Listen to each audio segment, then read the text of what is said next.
Hello and welcome from Pinckney, Michigan. We are here today with the Congresswoman on our August and the 8th District Township Tour event, and we are so excited to have each and every single one of you here with us today.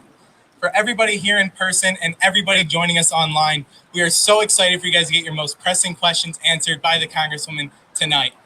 For those of you who don't know, my name is Jeremy Blatt, and I am a lifelong Howell resident, and I am so proud to serve this campaign as a Livingston County field organizer. We can do great things, and I am so excited to help the Congresswoman do great things in Livingston County. But before we begin with all the questions, I am so excited to announce our guest speaker, Pinckney Village Trustee, Rebecca Foster.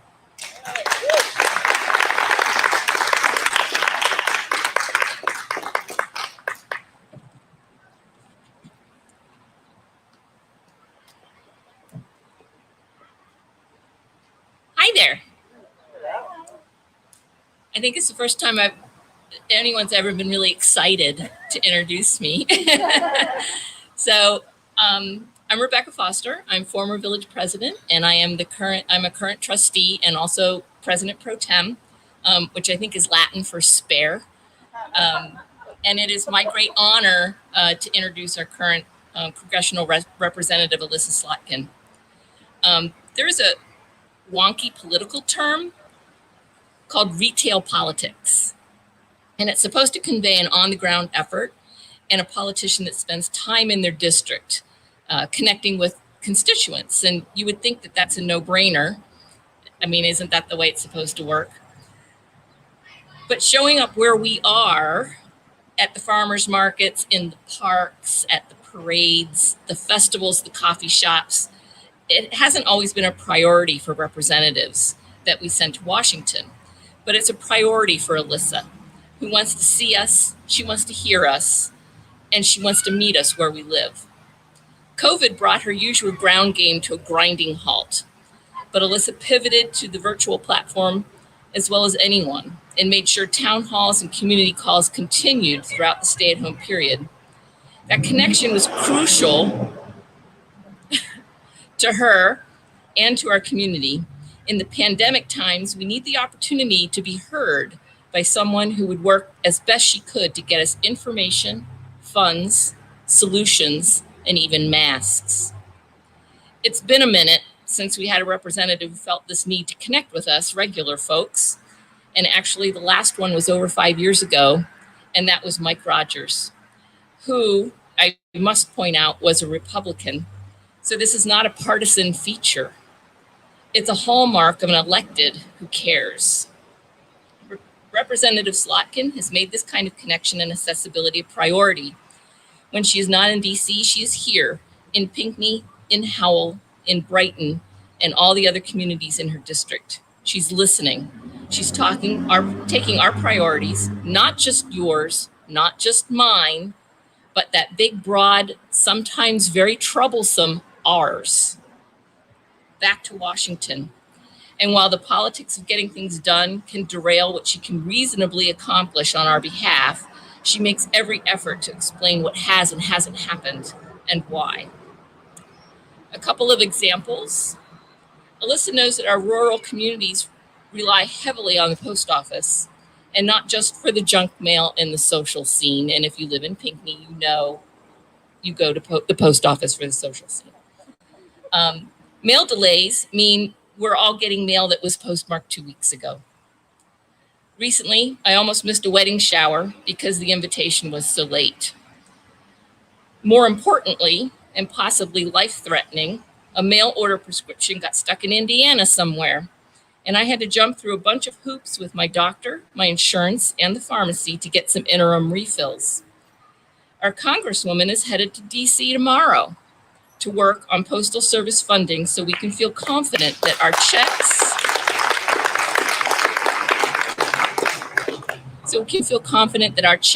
our bills, our medical supplies, and of course our absentee and mail-in ballots won't go the way of my prescription, which never did show up.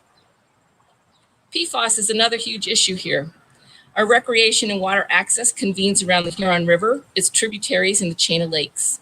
The discovery of high levels of PFAS, a cancer-causing substance that is in everything from firefighting foam to chrome plating processes to dental floss and fast food wrappers, sounded an alarm statewide and locally, complete with ridiculous sounding warnings about not eating the river foam.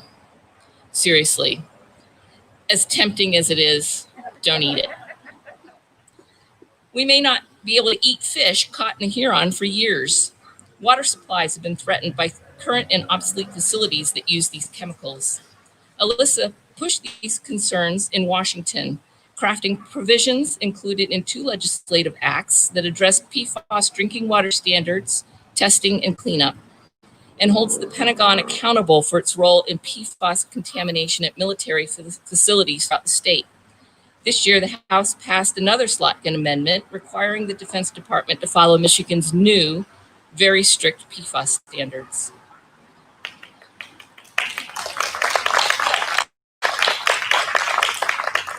I've been a resident in Pinckney for over 20 years, so yeah, I'm still new here. But over half of those years have been spent as a nonpartisan elected official here in the village, where I am also very much a retail politician. I'm not interested in hearing partisan talking points. I want representatives who listen and respond, and I think communication and connection is simply part of the job from our little local level all the way to the top. I notice when it's missing, and I don't like it. I may not agree with everything Elissa does or doesn't do. Do we agree with anyone 100%? But I know I want the kind of connection with our community and someone who will voice our small town and district-wide concerns in Washington as best you can. And you should want that too. And now I'm honored to bring to the podium our Congresswoman, Elissa Slotkin.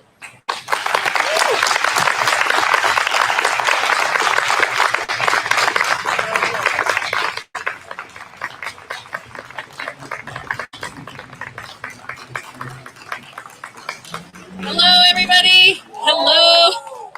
Hello. It is really great to see you all here. Thank you for coming out in one of our new socially distanced campaign events. Thank you for experimenting with us. And thank you to Rebecca for those lovely comments. Where did she go? Thank you. That was lovely.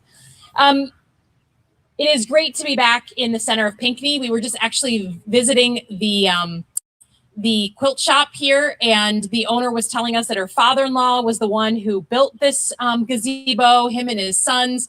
And she said, look for his handprint in the concrete. He had lost a few fingers in a farm accident, so you'll be able to tell which handprint it is.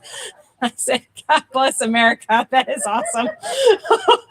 I love being in Pinckney. We came here for the parade, the St. Patrick's Day parade last year. It's a little cold for those who may remember it. It was a little cold, but it was a great hometown parade. And one of the things I'm missing with COVID is hometown parades, big time, and ways that we can get together. I'm just coming now from a great big day in Livingston County. And we started off the day at a manufacturing, like an auto supplier called Chemcrest, that just jumped into the void and started making hand sanitizer during COVID. And one of the reasons they made it is because St. Joe's, the hospital, did not have enough. So our next visit was St. Joe's, where we got a whole tour and a whole briefing on how they're handling COVID. We went to Fowlerville High School to see how they're preparing to have the school open in the next couple of weeks and the logistical somersaults that they're turning in order to make that happen. And then we helped give out food at actually a surprisingly long line at a food bank that Gleaners does out of Fowlerville High School every other week, which was heartening to see. And everywhere we went, we saw in Livingston County the way that the community stepped up to help each other during COVID. And that is something that has been true of all of our communities, but Livingston County, I must say, has really come together in a way that has been extremely impressive. For community organizations, for folks who just didn't even ask, just went ahead and started retooling in order to support our local needs of our frontline healthcare workers. So I've had a great day in Livingston County. And now welcome to a completely different COVID era socially distanced event. And of course, if this were normal times, we'd be having big events, maybe we'd be at someone's home, we'd be out knocking doors. And just a reminder, in 2018, we had the largest field campaign of any congressional candidate in the Midwest. We knocked 200,000 doors. We sent 300,000 texts and made 1 million phone calls. And what we now know after looking at the data, because I'm a total data nerd, is that that engagement with people really mattered. That personal relationship that Rebecca was talking about, a neighbor asking another neighbor to consider something new really makes a difference. And we were able to narrow the gap here in this area. So just as a quick statistic, in 2016, my Republican predecessor won Hamburg and Putnam townships by 4,882 votes, almost 5,000 votes. And in 2018, the Republicans won it by 1,300 votes. So we're narrowing the gap, right? This is what we're doing. We're narrowing the gap. And that's because of work. That's because of visibility and work. As your representative, written into the Constitution is that I am up for re-election every 2 years.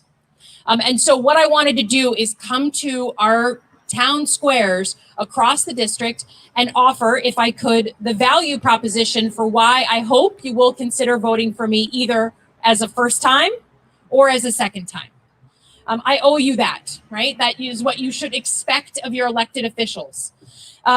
So the affirmative case that I would make is that over the past 19 months, the things we've been able to do in Congress, in particular the legislation, but also the way we've gone about doing it, right? The way that I believe in bipartisanship in my bones and have tried to represent a very independently minded district, I hope contributes to your consideration. Many of you know that I originally got into the race back in 2017 because of healthcare, the price of healthcare. And that was because of a very particular experience with my mom, who, when she was diagnosed with stage 4 ovarian cancer, did not have health insurance. She let it lapse. It was too expensive, and so she paid another bill. And that experience, that searing experience of trying to figure out her emergency surgery and figuring out how to extend her life beyond the 3-month timeline that we were given, while simultaneously filling out the paperwork for her to declare bankruptcy, that is seared on my mind. And it was why, when I saw our then representative voting to take away protections for people with pre-existing conditions, who was smiling and boasting about doing that, it just broke me. It just broke me. And we jumped into this race, and I will tell you that I have been playing defense on that non-stop effort to take away protections for people with pre-existing conditions that has gone on over the past 2 years. And sometimes it goes on below the radar because there's so much news every single day. But almost as soon as I got elected, we started to get visits from doctors and nurses from our district to Washington talking about junk plans. These plans that were supposed to be 3 months long, but the president allowed them to be extended for 3 years, that allowed those companies to discriminate against people with pre-existing conditions. So the nurses and the doctors were coming to tell me about patients who came in, especially women, who were ready. They had just gotten pregnant. They were thrilled. They were ready for their prenatal care. And they had to be told, unfortunately, that their plan did not cover any prenatal or birth services, right? And then we have an ongoing court case, something that is going to be happening in real time this fall, is this unending effort to overturn the legal basis for those protections with pre-existing conditions. And the administration submitted a brief to the Supreme Court in June, in the middle of COVID, to reinforce that case. And we now just heard that on November 10th, they're going to start oral arguments in front of the Supreme Court. And just to be clear, if the legal basis for those protections for pre-existing conditions are overturned, 20 million people will lose insurance in the following month. So it has not stopped, this attack on our health insurance. I see my mother in the people who come up to me in the grocery store and want to tell me their story with health insurance and healthcare. I see my mother in the people who are desperately trying to pay for their prescription drugs. I have a friend named Sarah Stark in Holly. She's diabetic, and she pays more in insulin per month than her mortgage. And that is routine among diabetics. That is routine. And that makes zero sense. So the priorities that I went to Congress with, to lower the cost of prescription drugs, to lower the cost of health insurance, those are still my priorities. As well as what Rebecca mentioned, clean water. We are the Great Lakes state. We are the stewards of the Great Lakes. It is our responsibility more than any other state to protect our waters, our lakes and our rivers, but also our drinking water. And so I am very proud that we've been able to pass 9 provisions into law in my first term, and 6 out of the 9 are on PFAS. And they are all bipartisan. They are all bipartisan. The ones that really matter to me is by 2024, the military stops using PFAS firefighting foam, full stop. And then after 2021, the EPA must start testing our water for PFAS, for a family of chemicals, under the Safe Drinking Water Act, like across the country. We were very proud of that. And then, of course, the one where we got the military, we're getting the military to say that they will adhere to the state standard rather than the federal standard on PFAS. So in addition to those 9 provisions we turned into law, we've introduced another 22 into the House. Those are all bipartisan. I am a believer that in divided government, the only way to get things done is to work across the aisle. And while we have major differences on major issues, it is my job to find those areas of overlap to improve the lives of my constituents, their pocketbooks, and their kids. That is my job, is to find those areas of common interest. And it's not always easy, but it is the job. The PFAS issues, I really come at environmental security as homeland security. I think we need to reframe it and rethink it. If you can't fish in the Huron River, where you learned to fish and your father learned to fish, that is a threat to your way of life. And if you can't have your kid touch the foam that's coming up on your shores, if your pets can't get near that foam, that is a threat to your family, right? And we need to treat it that way. It's not some political issue. It's a threat to your family and your way of life. In addition to those issues that I was really sent to Washington to address, of course, we had the COVID crisis. And we got walloped here in Michigan. We got really hit and early on. And I had a pretty formative experience during those first 2 months, particularly because the phone lines in my office would not stop ringing with doctors and nurses begging us for personal protective equipment. For those surgical masks that many of you are wearing, the vast majority of our personal protective equipment is made in China. And I spent hour after hour from literally my home office in Holly, Michigan, trying to talk to Chinese middlemen to get a 78-cent mask into our district. And, we made some headlines because we found really creative ways to get those masks into our district. My staff hates when I talk about this, but through a friend of a high school friend, we met the owner of a sex toy business, and he was the one who got a beat on 500,000 masks in China. I mean, they don't like that I talk about it, but I don't care, because he had masks. He had a line on masks. He had a guy who could sit in line in rural China for 3 days. His family brought him food so that he could queue up to place an order for the state of Michigan. And once we made some news on that, we had, does anyone know the Chinese restaurant Panda Express, right? They're like a Chinese food chain. They contacted us and they said, if you can prove that your hospitals are within 10 miles of a Panda Express, we'll get you 100,000 masks. So my staff got out the Google Maps and we figured out that 3 out of 5 of our hospitals are within 10 miles of a Panda Express. So here you go. I don't recommend you eat there every day. It's not the best for you, but they got us masks. And that was the kind of scrappiness, the kind of Star Wars bar cantina that was going on in those first 8 weeks. And while it's funny, it's not funny, because what it actually reveals is a complete failure of our supply chain. We have just outsourced our supply chain so much to other countries that when we needed basic supplies to protect our frontline workers, we didn't have it. And so that experience, I think forevermore, I will remember it as a time where I was in disbelief that I was dependent on Chinese middlemen to get things for my district. We cannot allow that to happen again. And I feel like it's my mission as a national security person by training as a former CIA officer and Pentagon official to say there are certain supply chains that have a national security value. And those we need to bring back to the United States. Medical supplies, sure, pharmaceuticals. We got very lucky that most of our food is still made in the United States, but we can never outsource our food. But there's other things like battery technology, right? That we should never completely outsource to another country, particularly China, where we have such vociferous debates with right now. So that is something that I feel like I'll be working on the rest of my career. We've introduced a series of 9 or 8 bills, completely bipartisan. They just passed committee and we're fighting to get them on the floor of the House in September. It is my job to deal with the public health and economic fallout from COVID. That is what we are dealing with front and center. And I think we need to prepare ourselves. The air in the room is just going to feel differently in September, because we have this huge hole in our state operating budget, $6 billion hole.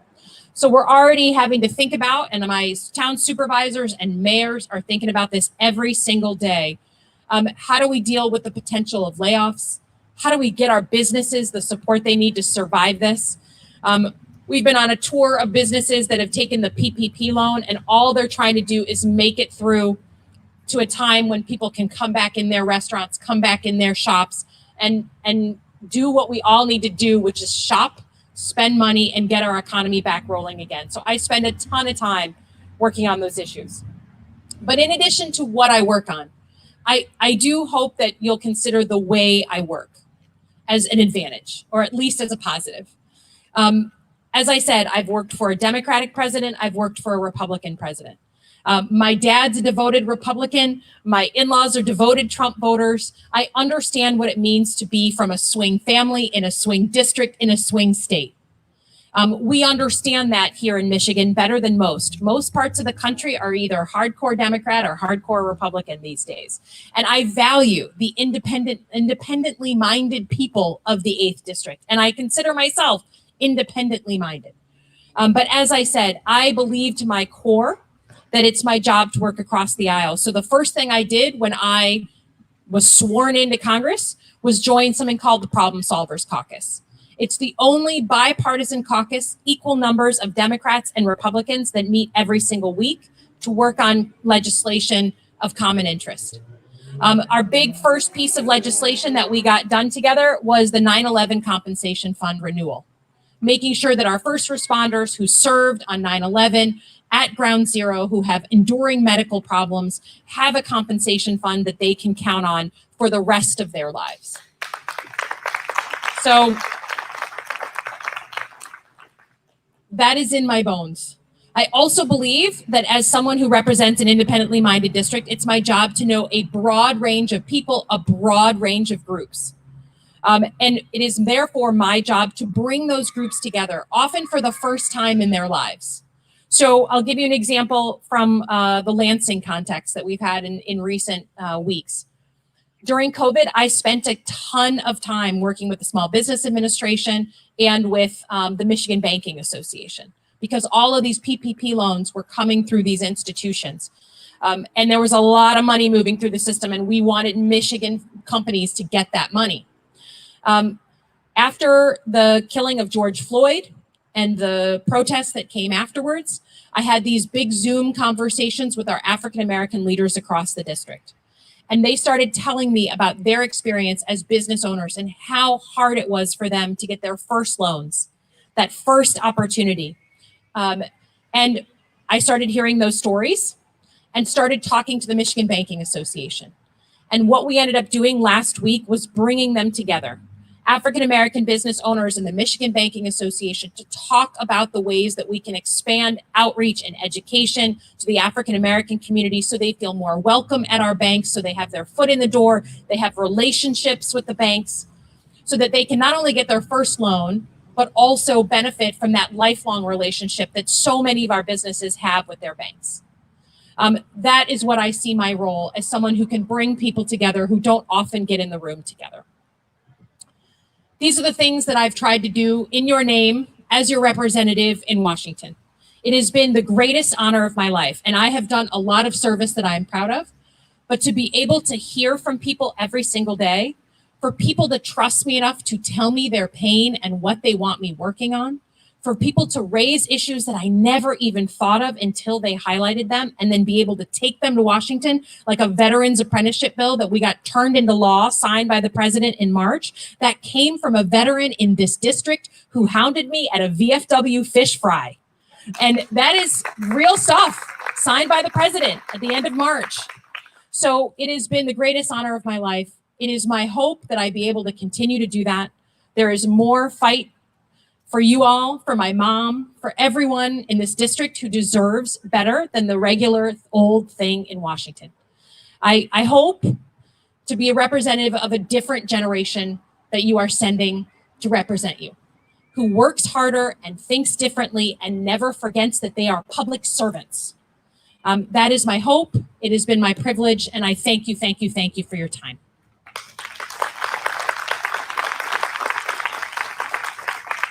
All right. We're going to take some questions here from the audience. I'm going to repeat them for the audience watching at home. We also have Maggie, who's going to read off some questions that are coming in on the Facebook Live feed so that we're addressing the audience who is watching from home. Anyone have a question in the audience? Yes, ma'am. He's got an amazing motorcycle, that guy. It's great. My name is Shereen Mollison, and I'm running for trustee out in Iosco Township, Great. south of Fowlerville. And we need broadband. Yes. Students need it, elders to try and get care online. Is there, I know there's phones and so on, and we haven't talked about that.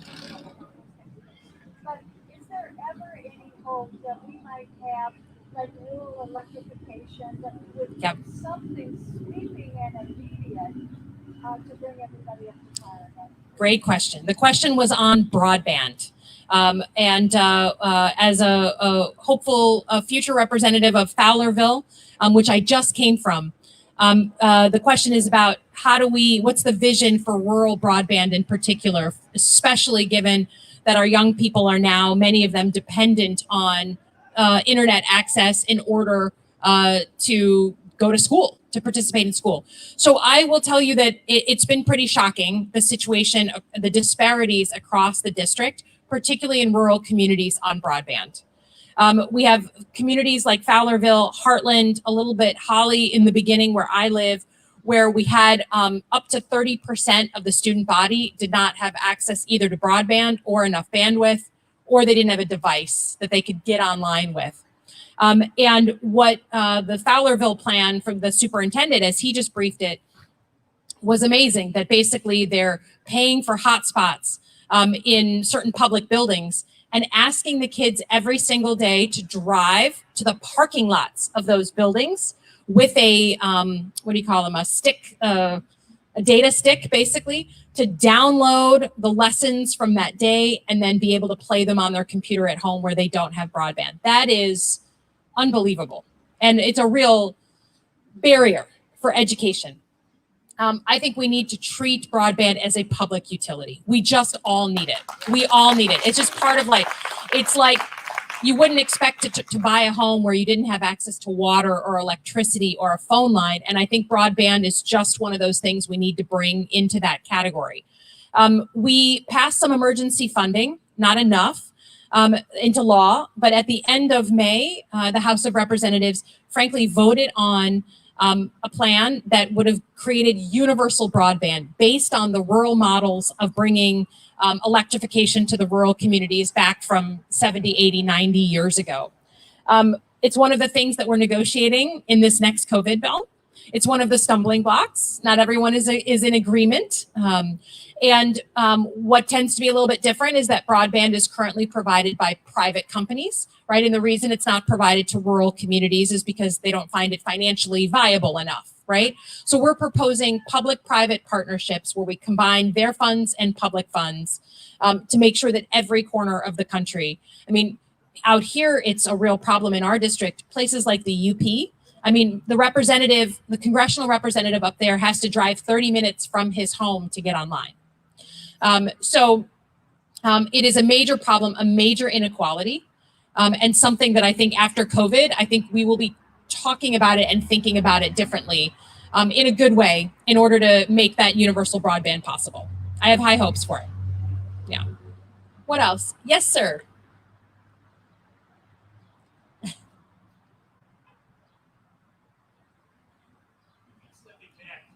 I appreciate that. Elissa, I'd like to know what we can do to help, because MSU canceling it's in class this fall. Yeah. We know that was an important voting block. Yes. And do we have a strategy, and how can we help to make up that gap? Yep. Well, great question. Thank you. I'll pay you later for that, Lee. So the question was, how can folks help? Because we did have a pretty big change to our race here in the 8th district. What was it? 2 days ago, right? When the president of Michigan State University announced officially that students will not be coming back to campus, living on campus. They'll be working remotely, with the exception of a small number of graduate students and some science-based folks. So in truth, I won this district by 13,000 votes. And about 6,000 votes came out of Michigan State University, the students. So it definitely is something that's been on our mind. Quite frankly, we knew this was a possibility back in April, May. You know, we started thinking about it. And it was the right thing to do. The President Stanley is an infectious disease doctor by training, so he knows what he's talking about. And I think I support the decision, but it definitely changes the dynamics in our race here. So we've been working on a couple of things in places where you can help. There are a ton of high school seniors and recently graduated folks who are not registered to vote.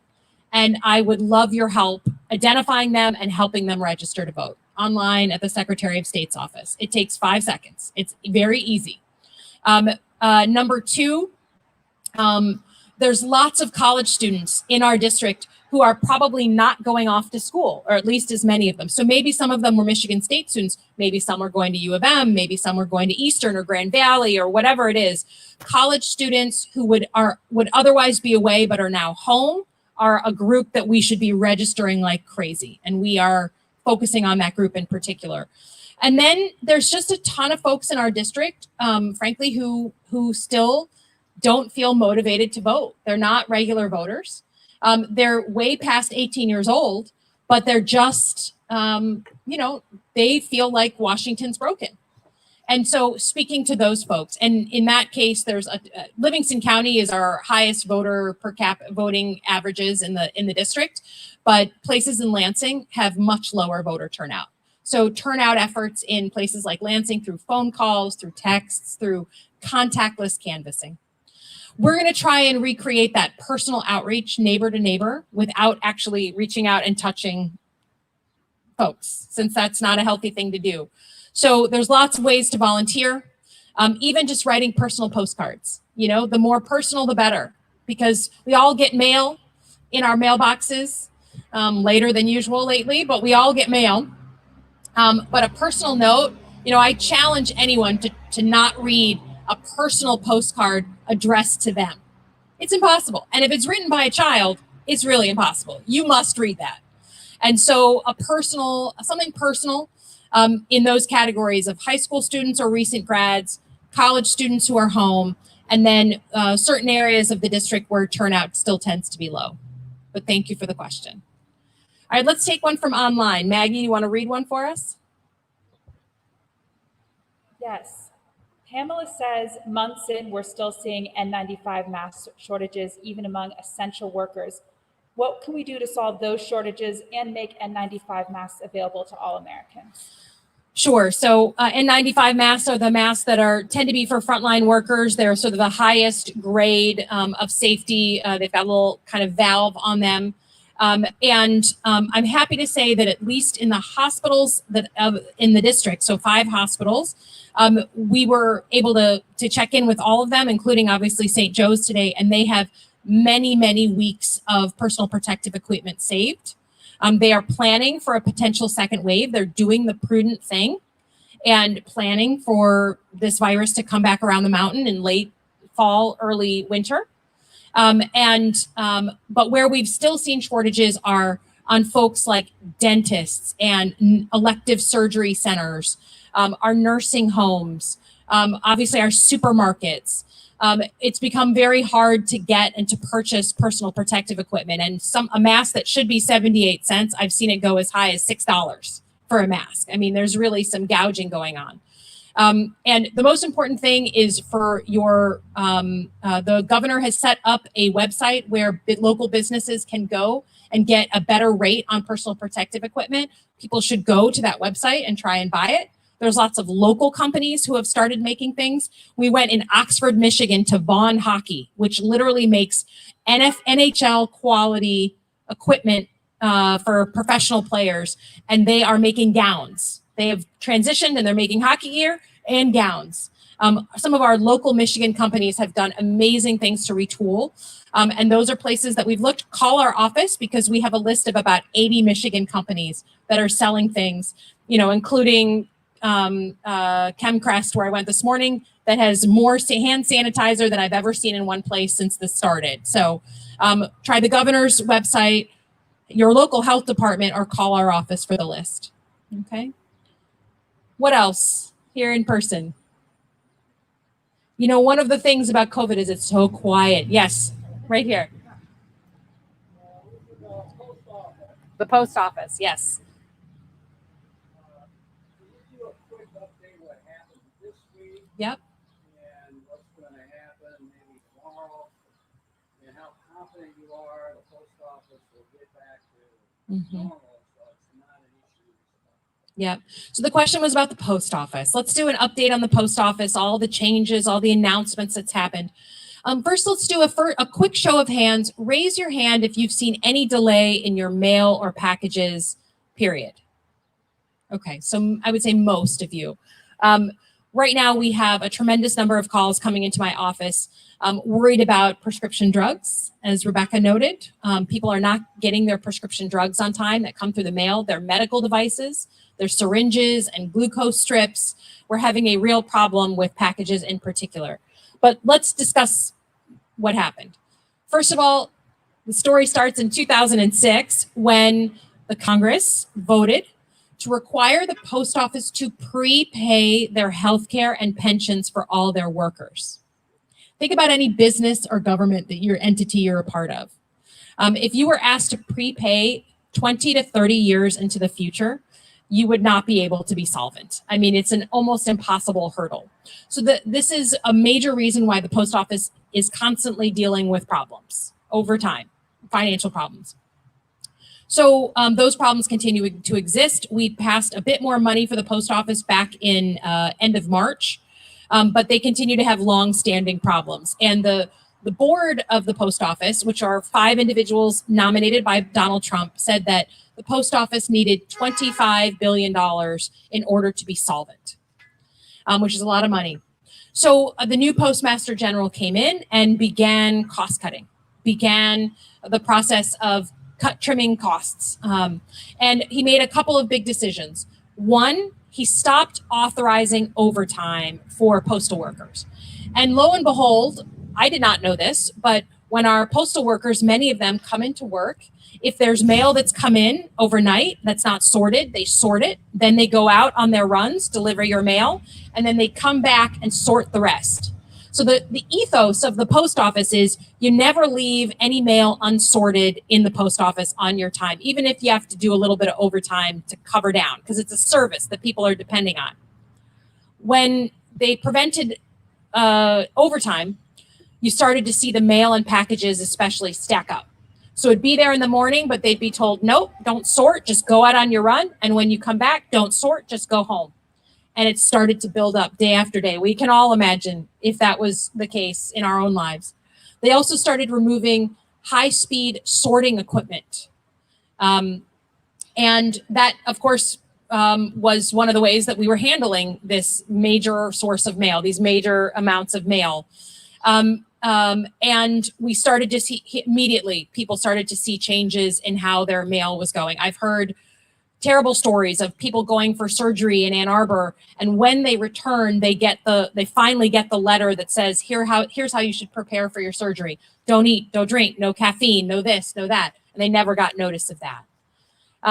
I've heard stories of people not getting their medication. I've heard first class mail taking 5 days to go from Royal Oak to Dearborn. I mean, which should be 1 day. So there's real changes going on. Now, the public responded. The public got engaged. And that's why we saw the Postmaster General suspend those policies. So even now, those things are being reversed. People are allowed to be on overtime. I've been talking to my two Postmaster Generals today in the district. They're now authorizing more overtime. It's unclear what's going to happen with the sorting machines. And I think what we're going to see is a suspension of these policies through hopefully the end of the calendar year, at least the election. It doesn't solve the bigger problem, which is making the post office solvent, which is why I'm flying tomorrow to to DC. And we are voting on a bill to fund the post office, a bipartisan bill, Democrats and Republicans, to signal the importance of the post office to the Senate and to the White House. And the president has shown some interest, which is good. So that is the status. I encourage folks to still pay attention to the postmarks on your mail. Please call our office if you continue to see problems. The Postmaster General, to his credit, is showing up tomorrow in front of the Senate for a hearing, and then on Monday as well. That is a good thing. That's how our system is supposed to work. It's checks and balances. It's just what the Constitution required, and I'm very glad given what his decisions affected every single American. So it's important that he be held accountable. Okay, yes, sir.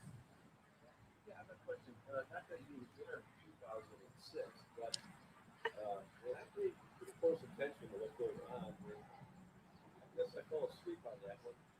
Do you know what the rationale was in 2006 and also any hope that could change going forward? So the question was, what exactly happened in 2006 when this decision was made? And is there any hope of reversing it? So it's funny you should ask. I was not in Congress at that time, but they apparently did it on December 23rd.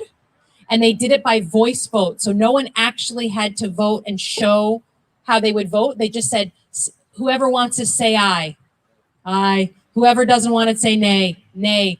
So it's exceptionally hard to see who voted for it and who was against it because it was a voice vote.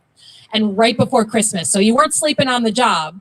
You were probably decorating your Christmas tree or preparing for Christmas.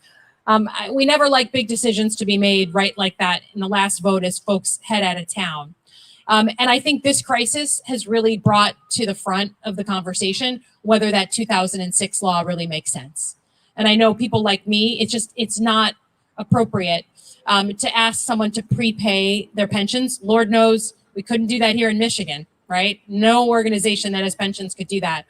I was not there, but there is some concern that that was done in order to make it impossible for the post office to remain solvent so that we could move towards privatization. And that's been kind of a real drumbeat over many, many years with the post office is, shouldn't we move to privatization? And I do not support privatizing the post office. What else? Yes, sir.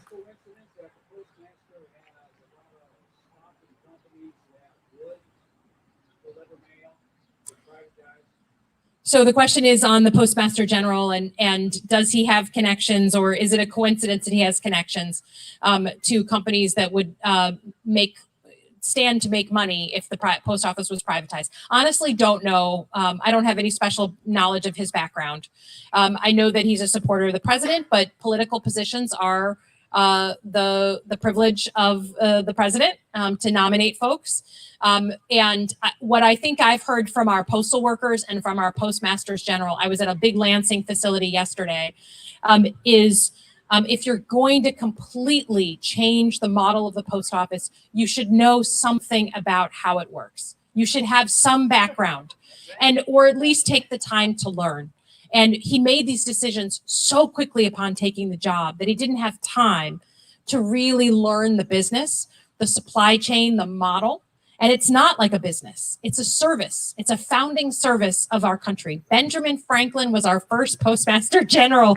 It's a founding fathers institution. So I think that there's some concern that he didn't have the background or the education to really understand what he was doing when he made these changes.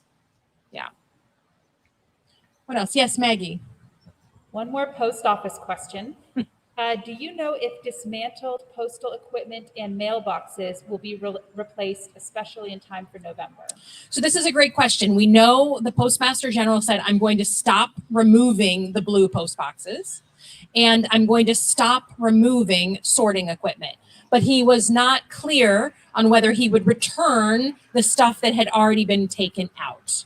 And that's one of the things you can bet dollars to donuts will be asked at the Senate hearing tomorrow. And the great news is Michigan Senator Gary Peters is the ranking member on the committee that's holding the hearing. So expect some interesting, I tune in on C-SPAN or CNN or wherever it's going to, I think it's going to be an interesting hearing.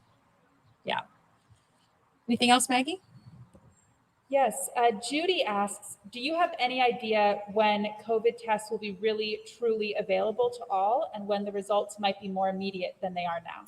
Yes, so we had such a hard hit with COVID in March and April, and testing was so hard to get our hands on early on. And we have done a lot of work to get testing to the point where you can now go and get a test. That does not mean that it's a fast test. If you're asymptomatic, if you have no other symptoms, some of those tests can take up to 7 days. And by the time results get back to you, you could have contracted COVID again. You know what I mean? You don't know. You don't know. What was really interesting to learn, particularly in Livingston County, is there is a tiered system. So if you are someone who comes in with symptoms, you come in showing to the hospital that you are potentially sick, or you might have COVID, you've been in contact with someone, you can get a rapid test that's turned around very, very quickly, within hours. But if you're asymptomatic, you're just getting it because you're concerned, it takes much longer. We are negotiating these negotiations over another COVID bill in Washington. We are negotiating over more money for testing with the very goal of speeding it up and making it more approachable and more accessible for people. The good news is in Livingston County, you can go and get a test. The bad news is it's not as fast as we would like, and we're working on negotiating more money for that. We'll take one more question. Anyone else from the audience? Yes. I'm sorry. Yes.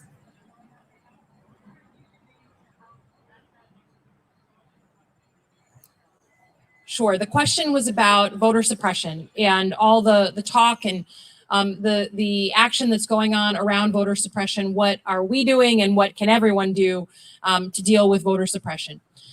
So I think the most important thing is there shouldn't be a choice between your health and your vote, right? You should be able to protect yourself, especially if you're in a sensitive group, and exercise your democratic right to vote. And while other states are having a real problem with absentee voting, you know, in places like Texas, you really can't get an absentee vote if you're under 65. In Michigan, we did this amazing thing of pass Proposition 3 in 2018. So we made it a lot easier to vote. And we can vote absentee. You don't have to have a reason. You can sign up for your lifetime of absentee voting if you want. So the most important thing is to help people educate themselves about voting absentee. Because who knows, it could be snowing on election day. No one wants to wait in a line. So that's a very, very important effort. And I must say, we are very blessed to have our Secretary of State, Jocelyn Benson, who is extremely focused on countering voter suppression and making sure that every group, any individual who wants to vote can vote. The most important thing everyone can do is literally just start becoming a spokesperson for absentee voting, asking everyone in your life, everyone that you come in contact with, ask the guy at the gas station and the person at the supermarket, are you voting? Are you registered? Are you registered absentee? You can hand someone an application. right? They have to fill it out, but you can hand someone an application, say, here, you can mail one to everyone in your neighborhood if you want to. And I think that's the most important thing, because what I'm concerned about is people are not going to want to come out and go to a crowded polling place. And people are going to also, because of the concerns about the post office, feel like they might not want to put their vote in the mail. So here's what I'm recommending people to do. There is this great thing where you can check your registration status at the Secretary of State's website. You can check if you're voting absentee when your ballot is mailed to you, right? You can see that your clerk mailed it on September 25th. And if you haven't got it, you can contact your clerk. You can go into your clerk's office and vote absentee right there at your clerk's office. But if you get it on time, you fill it out, you mail it back, you can then check when it's received by your clerk, which is very important, right? To make sure that all our votes count. It's way more than any of us have probably ever done to double check that our vote counts, but I feel like this is a year to do it. And I just can't in good faith recommend that you put that absentee vote in the mail after October 20th. If it's October 20th, people, there are drop boxes that your clerk has, both probably at their office, almost certainly at your polling location. You don't even have to get out of your car sometimes. They've made them like, drive-through drop boxes. You want to make sure that your vote counts. So I can't recommend putting it in the mail after October 20th. But becoming evangelical about absentee voting, I think, is the best thing we can do to counter any suppression of the vote. Okay. All right. Thank you for taking the time. Thank you for coming out on a glorious Michigan August day. Thank you for caring about your community and what happens in your country. It is our country, and if we don't care, then who will? So thank you very much.